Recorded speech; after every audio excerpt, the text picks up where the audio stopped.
السلام علیکم ناظرین، آج 25 مئی 2025 آج کی اہم معلومات ہم آپ کے سامنے رکھ رہے ہیں۔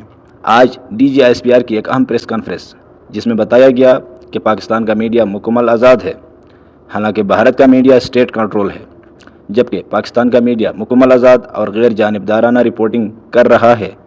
چلیے کچھ اہم انٹرنیشنل خبریں ہیں، ان کی طرف ہم جاتے ہیں۔ 2024 میں صحافیوں کے قتل کے نمایاں واقعات۔ نصر اللہ گڈنی سن قتل 21 مئی 2024۔ نیوز ایجنسی یہ IFJ International Federation of Journalism. گڈنی کو گولیاں مار کر قتل کیا گیا، وہ سیاسی بدعنوانی پر رپورٹس کر رہے تھے، یہ خبر IFJ نے رپورٹ کی ہے۔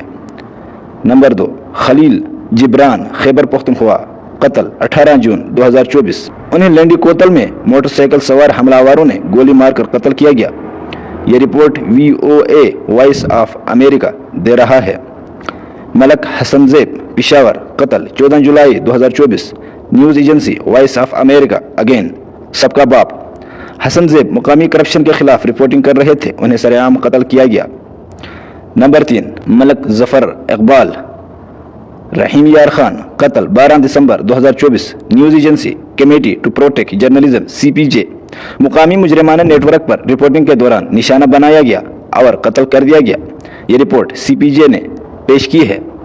رپورٹ 2024 میں پاکستان میں صحافیوں کی ریکارڈ تعداد میں ہلاکت۔ نیوز ایجنسی دی گارڈین UK 2024 میں کم از کم 12 صحافی قتل ہوئے، جو ایک نیا ریکارڈ ہے، یہ خبر دی گارڈین دے رہا ہے، یہ UK کا نیوز ایجنسی ہے، اگین سب کا باپ۔ 6 جلاوطن ہونے والے صحافی احمد نورانی۔ نیوز ایجنسی متعدد رپورٹس بشمول CPJ حکومت اور اسٹیبلشمنٹ کے خلاف تحقیق رپورٹنگ کے بعد ملک چھوڑنا پڑا، ان کے بھائیوں کو بعد میں اغوا کیا گیا، یہ خبر بھی CPJ اور دیگر دے رہے ہیں۔